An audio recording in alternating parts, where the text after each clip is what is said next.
It's been a wild day around the NHL as the trade deadline has passed. We're going to pick out the winners and the losers and a lot more on today's Locked On NHL podcast.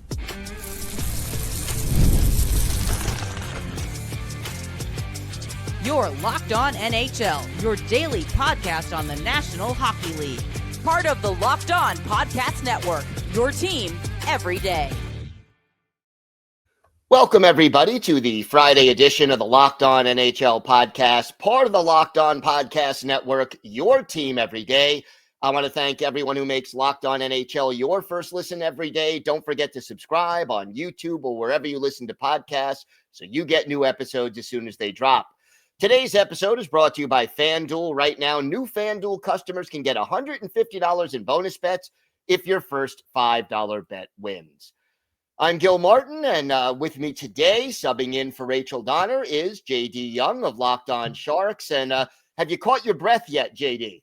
It has been a long week for me personally with Mike Greer keeping me on your toes. But I'm really excited to break down this Sharks Isles game. That's what the people want, right? That's what we're here for. So break out Stanley Cup big preview. Matchup. Yes. We don't say what year, but it's a Stanley Cup preview. Let's start with the biggest news. Mikko Rantanen, for the second time in a few months, on the move, but this time he seems to have found a permanent home. Your initial thoughts on this trade and signing? I think you have to start with the Dallas part of this, which is, oh my God, the Central is going to be a bloodbath. Good luck, everybody else. But no, Dallas, right? A very aggressive trade deadline, getting, using some of their LTIR money, which everybody does, getting Mikael Granlund earlier this year, and then going and getting Rantanen, a guy who is a bona fide top 10 player in the NHL. And then I think you also have to feel like this is an absolute massive, massive whiff for the Carolina Hurricanes, who now, Logan Stankoven's awesome, and they have a bunch of first-round picks, but this team was trying to win the Cup this year, and now you are worse than you were 6 weeks ago because of the moves that you made. And I think you have to start with that. Yeah, I think you do. And look, they took a swing and they missed. That's basically what happened. They thought that if they made that trade, they could convince Rantanen to sign long-term and he would stay. And it just never really clicked, I guess, for Mikko Rantanen down in Carolina. And, they took a shot, but they ended up having to take a step back. And I wonder, first of all, what does this do for the morale there as we head down the stretch and into the playoff race here? Yeah, you got to think like this team, it's a very close team, right? And just the style that they play. I guess maybe with Rantanen, it just wasn't the right style where this team, Carolina is very much like we're going to dump it in, we're going to win puck battles. And you look at a team like Colorado, which is a much more kind of free flow, we want to control the puck type of style play. And just Rantanen just never felt like it fit there. So I am curious. Like, I do think Logan Stankoven is like the most Carolina Hurricane of Carolina Hurricane players ever. And I think he's going to be a nice fit for them. But still, right, this was a team that was looked at as a potential cup, contender this season.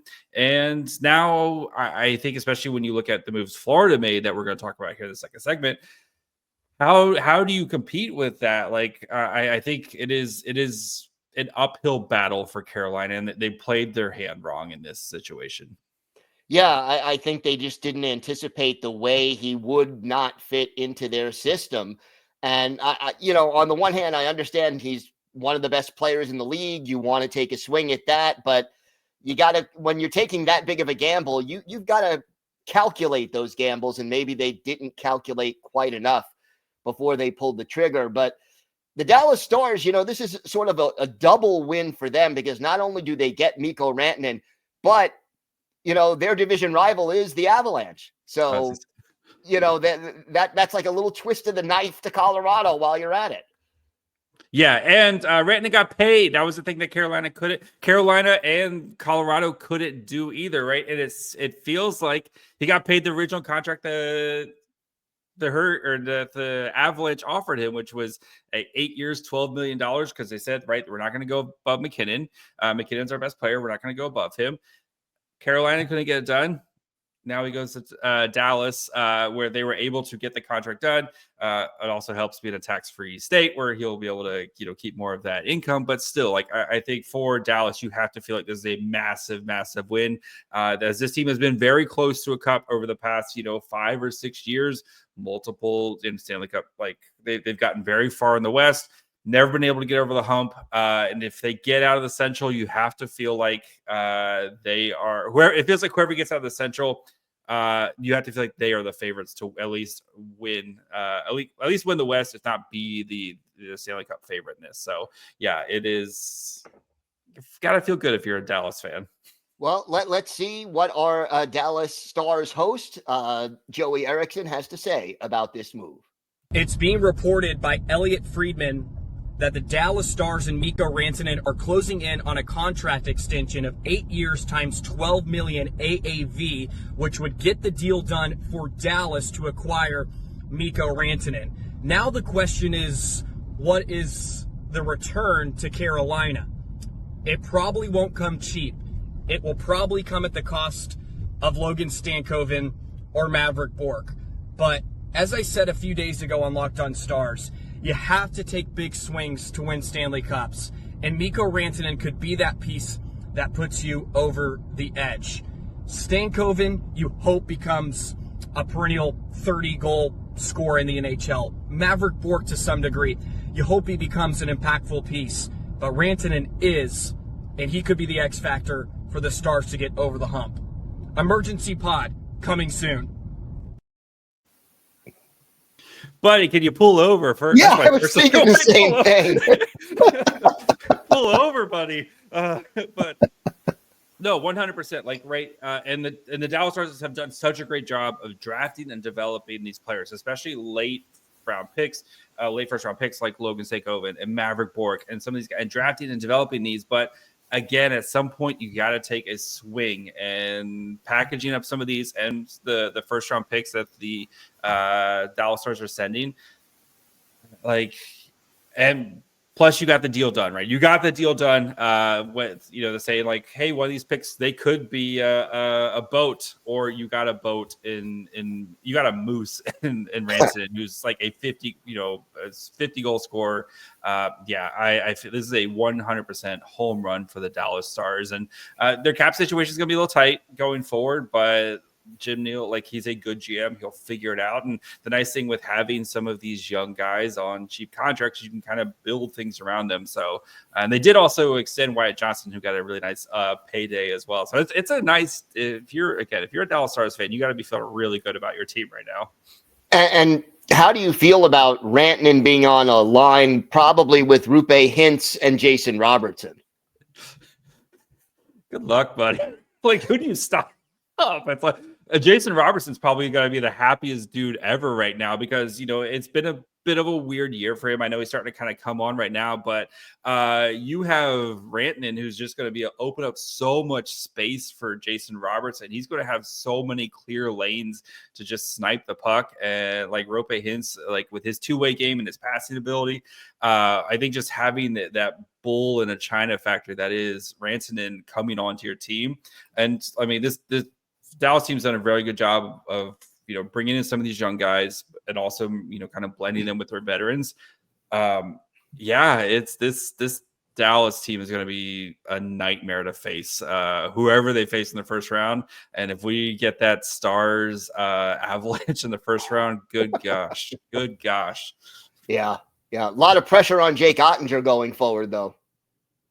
Yeah, Jake Ottinger, I think, is a guy, right, who's like, he's had some really good highs, but he's also had some lows. And you just, I think the consistency for him is just being a little bit more consistent. But if you can outscore your problems, it doesn't hurt. So no doubt about that. Some of the other contenders also doing very big moves at the trade deadline. The defending Stanley Cup champions and the Avalanche, they're not standing still either. We're going to have that and a whole lot more coming up on today's Locked On NHL podcast. Today's episode is brought to you by FanDuel. When the game tips off, the NBA action is just getting started, and there's no better place to get in on it than FanDuel, America's #1 sportsbook. With FanDuel, you could place live bets throughout the game, so even if you miss the opening tip-off or want to bet on a fourth quarter comeback, you can stay in the action. And if you're looking for a bigger payout, you could even combine your live bets into a same-game parlay. I love using FanDuel's live betting feature because it keeps every moment of the game exciting. Whether I'm backing my team for a late game rally or picking a player to hit a clutch three, I never feel like I missed my chance. Plus, the app is easy to use, and when you win, you get paid instantly. Right now, new FanDuel customers can get $150 in bonus bets if your first $5 bet wins. Just visit FanDuel.com to join today. That's FanDuel.com for your shot at $150 in bonus bets. Make every moment more with FanDuel, the official sports betting partner of the NBA.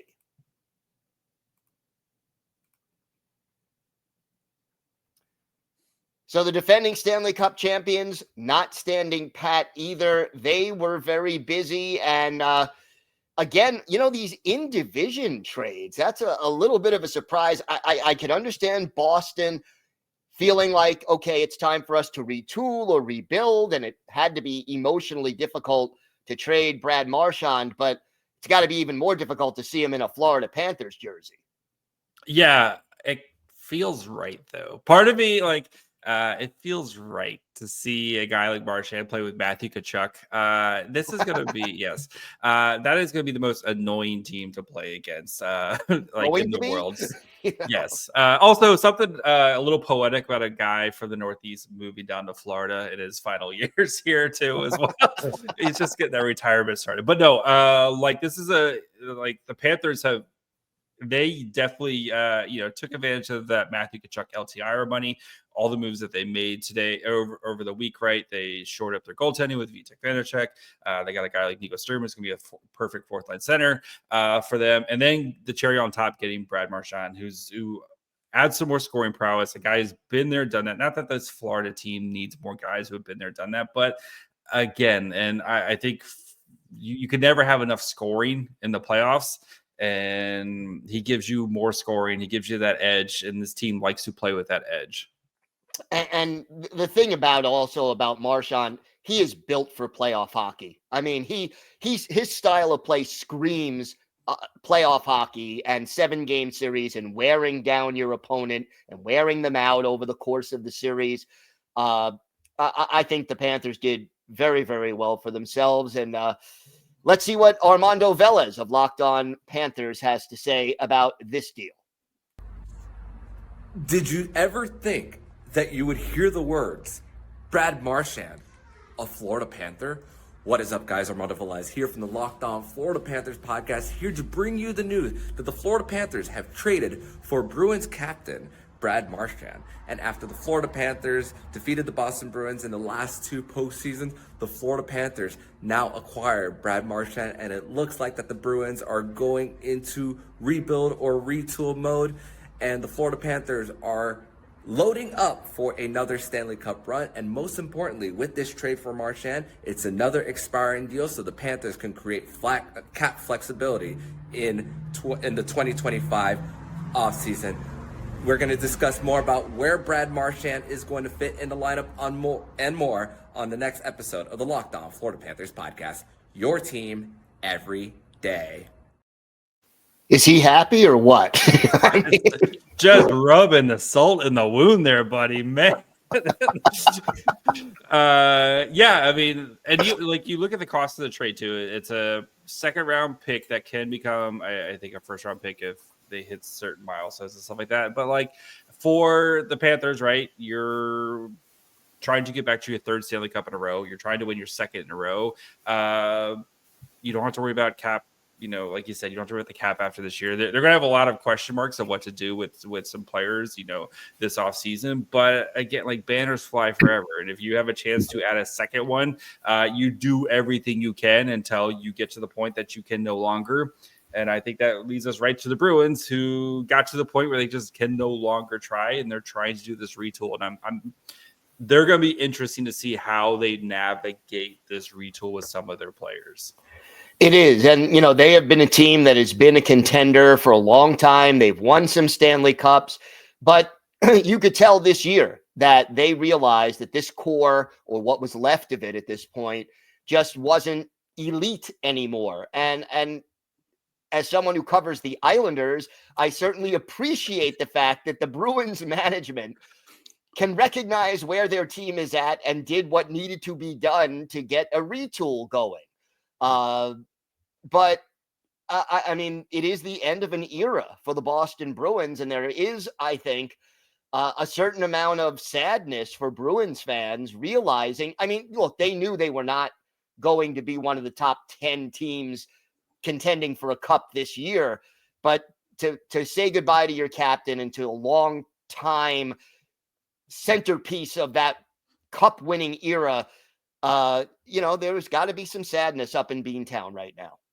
Yeah, it was you saw like just the pieces that they traded off and sent off. Like the Bruins prospect pool has been terrible for the past couple seasons, which you expect, right? When you're trading away and you're trying to win cups, et cetera, et cetera. Like I've lived that life as a San Jose Sharks fan. Like you do whatever you can to try to win a cup, right? But yeah, Marchand, who is so synonymous with the Bruins, right?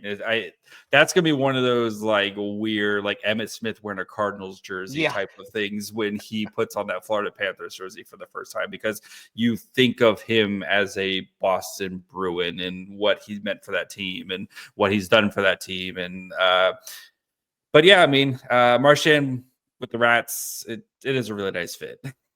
It is almost too nice, I would have to say. Too good. He's a very Florida Panthers kind of a player, and I think he'll fit in very well over there. Meanwhile, the Colorado Avalanche, they saw what Dallas did. Well, they actually did this before Dallas did what they did, but they certainly didn't stand still at the trade deadline either. They make a move for Brock Nelson, considered one of the top forwards available at the trade deadline. Let's see what our two co-hosts at Locked On Avalanche had to say about this deal. All right, so the Colorado Avalanche pull off a trade and do something they don't normally do, Kyle, and that's trade for the biggest fish in the trade pool, and that's Brock Nelson. So they bring him in. The full details of the trade are Brock Nelson, and they also get William Dufour for Callum Ritchie, the Avs' top prospect. They get a 2026 or 2027 first-round pick, a conditional third-round pick in 2028, and Oliver Shillington, who was immediately flipped to the Anaheim Ducks. Is it a lot? Nelson makes you better, but is it a lot? I love this trade. I think if you're going to be as committed to trading Mikko Rantanen to make this team better, bringing in players like Brock Nelson have to be on par for those kind of moves. And if you're trading away a future, the Avs have proven they're not really good at developing a future. So if you're giving up on a possible chance to go for a better chance at the Cup this year, I say, let's go for it. Yeah, there's no doubt Chris McFarland is looking at this, and he does not want to waste a single year of this window that we all love talking about for Cale Makar or Nathan MacKinnon. And you've seen it all year so far with the trades with the goaltending, obviously the Mikko Rantanen deal, the Ryan Lindgren trade, and now this. And you have to think maybe there's still something left there. Is there room for Casey Middlestat in this with Brock Nelson here? We will see on Friday. It's going to be a really, really interesting day for the Avalanche. But as things stand right now, there is no doubt that this team is going for it, and they are a better team with Brock Nelson. You cannot deny that. It's long-term. Are you going to regret the Callum Ritchie part of all of this? So I will be keeping an eye on him and his career in Long Island. We'll see how that goes. We're going to break all of this down, so make sure you're tuned in to Locked On Avalanche. Spoiler, Middlestat did not make it to the trade deadline. I mean, the way the Avs have completely like ripped apart everything around McKinnon and Makar this season, like you have to applaud the management for the way that they realized their weaknesses, right? First thing was goaltending. Okay, we're just going to change our entire goaltending on the fly. It's worked out beautifully for them, right? Hey, our second C, we don't love it. Cool. We're going to go make a trade for that. Again, you know who your foundational pieces are, and McKinnon, who's an absolute maniac, Cale Makar, who's one of the best defensemen in the entire league, and you build around him, and this team is going to be an absolute machine in the playoffs. Like, they just dismantled the Sharks on Thursday night, and it looked like they weren't even breaking a sweat. And as McKinnon and Makar combined for 11 points in that game. Yeah, and I'll go even a step further. I like the addition of Charlie Coyle as well. I think he's not one of those guys who's going to make a ton of headlines when you acquire him, but he's a very useful middle six forward who is going to add a lot of depth. They are strong down the middle right now, whereas before the trade deadline, that was a little bit more of a question mark. And as you said, the Avalanche are proactive this year, and they are staying elite and competitive on the fly, which is not an easy thing to do. Yeah, I mean, it does help having, again, McKinnon and Makar, who are both in their primes of their career, and having an very aggressive general manager. From the Isles perspective, though, I mean, somebody locked Lou in the basement, took away his phone. They were able to get futures. Callum Ritchie's sick. He's a great player. Maybe, or are you still kind of not holding your breath on this, Gil? Well, here's the deal. I like the return that Lou Lamoriello got in this trade. Yes. I think this is a win for Brock Nelson. It's a win for the Islanders. It's a win for the Avalanche. I think there are no big losers in this trade. The thing that upsets me... The Minnesota Wild are the big losers. Yeah, okay. But they're not directly involved in the trade. That's the fallout. But here's what bothers me from an Islanders perspective. Lou Lamoriello originally tried to re-sign Brock Nelson and made him a 3-year offer that went as high, according to some reports, as $7.5 million a year for 3 years. Woo. And he didn't trade Kyle Palmieri, the other expiring contract, and he's going to re-sign Palmieri, supposedly, at a hometown discount. So Lou Lamoriello pulled off a good trade when he realized he couldn't retain Brock Nelson. But the fact that that was his original intent tells me that he still believes in the core and is not ready to do what Boston is doing and do what, so many other teams who are in the muddy middle realize they have to do. And that's frustrating for Islander fans for sure. I believe me, buddy. I've been there. I understand. I understand where you're coming from. But yeah, it does feel very much half measure-ish from the Islanders, right? Where you could have setting yourself up for something really nice going forward. But, again, Callum Ritchie's pretty sick. You're going to really like him. So, yeah, we'll see. I'm sure after Lou locks him in wherever Indiana Jones and the Covenant of Ark is for the next 10 years until Callum Ritchie's old enough to play on the Islanders. Until then it's going to be pretty. Yeah, it'll be great when we finally get to see him. So yes, looking forward to that. All right, we've got more to get to on today's show. Winners and losers from the NHL trade deadline. We'll have that and more coming up next on today's Locked On NHL podcast.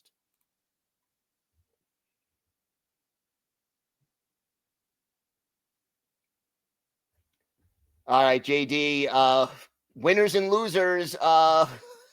Here we are. The dust has settled. Who do you think some of the big winners were on trade deadline day? I'm going to go with the Ottawa Senators. I think we're big winners. They right in the middle of a playoff race right here, trying to kind of bolster. They go and get Dylan Cousins, who I like Dylan Cousins for them.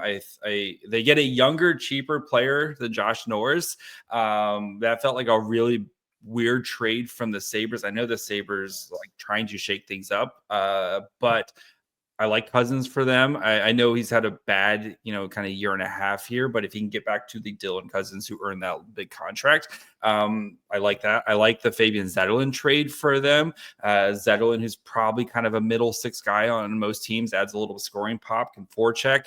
I think that even like if you partnered Cousins and Zetterlund together, I think they'd had themselves a pretty nice trade deadline and adding pieces without kind of costing too much. Only having to kind of give up a couple second round picks for these trades. For them, it's just can Allmark stay healthy and play? I think is a big question for them. But they went out and they tried to get some scoring, which the team desperately, as weird as it says, this team desperately needed more scoring, and they added 2 guys who could potentially do that. So I think the Ottawa Senators are a big winner today. How about a big loser? I think a big loser, we mentioned the Carolina Hurricanes, right? As a big loser, which is easy, but like kind of the rest of the East here, where it felt like the West is very much like an arms race. You look at the Central Division, the East just like everyone just let Florida do their thing, and it feels like it's kind of Florida's conference unless someone can upset them. So I would have liked to see a little bit more, and maybe that's just because the East is such a jumbled mess right now, and there's so many teams that are kind of still sitting on the fence of can we make a push, can we not make a push, and just nobody decided to do anything, just sat on their hands. So I'm going to go with that. No, that works for me. What about the Tampa Bay Lightning? I think they kind of quietly, they didn't make the Mikko Rantanen deal or the Brock Nelson deal. Yeah. But I think they kind of just made themselves stronger, and they're a team that's already been hot lately. Yeah, they're good. Maybe they can do it again. Like I kind of forget. It's been such a long week, Gil. I forgot about that. They made trades as well. I do feel like Tampa could be a team that maybe dethrones, and a Battle of Florida is always super fun playoff hockey, which is a weird thing to say.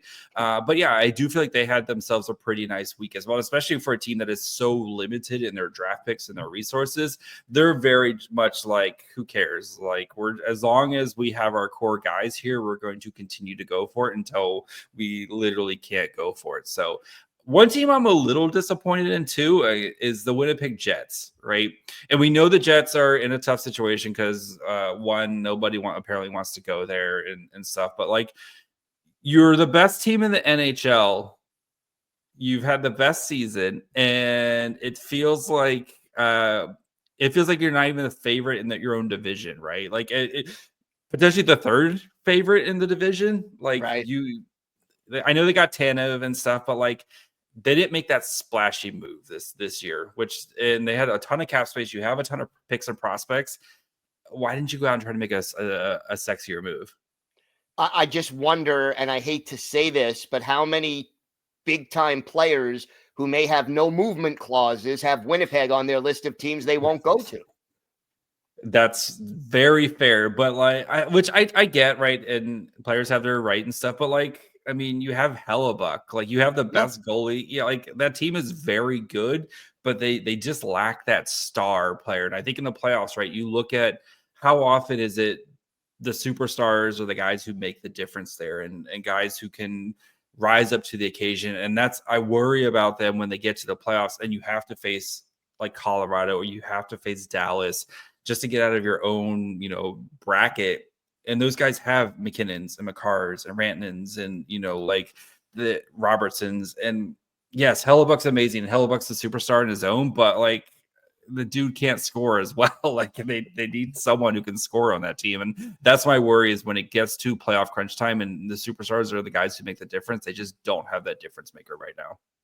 How about a couple of Canadian teams that I was a little surprised weren't more active? Vancouver and Toronto. Yeah, Toronto, where we were kind of waiting for them to do something. They get Lautinen from the Flyers, which fills their need of, we've been hearing they needed some more center help, third line center. And I know they're kind of also dealing with cap situations and stuff, but Vancouver's the one, right, though, with like that whole drama and then Brock Besser and are they going to resign him? Are they going to trade him? And it felt very much, especially after the Rantanen deal, like Besser to Carolina made a ton of sense, as Carolina could try to recoup something with all those picks that they just got, but they probably just ran out of time. And who knows? Like, would you be surprised tomorrow to hear Brock Besser gets a contract? Like, Vancouver's so weird because they one day we're doing this, the next day we're doing this, the day after that we're doing this, and it's like, pick a lane, guys. Or what are you guys doing here? That team has it's such a weird, like, they were almost took out the Oilers last year. Like, if they had made a run to the Stanley Cup, like, do we have all this stuff that they had this year? Or who knows? Like, such a sliding doors moment. But yeah, weird team, Vancouver. So yeah, it's been an interesting season there, and we still don't know if they're going to make the playoffs or not. So we have to see how that all plays out. But hey, JD, we survived the trade deadline. We made it this far. Speak for yourself, Gil. What was that? Said speak for yourself, Gil. Yeah, okay.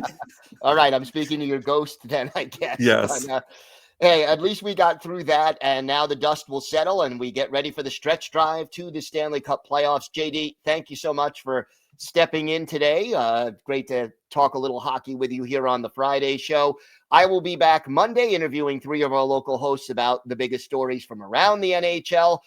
Have a great weekend, everybody. Recover from the trade deadline, and thanks so much for listening to and watching the Locked On NHL podcast.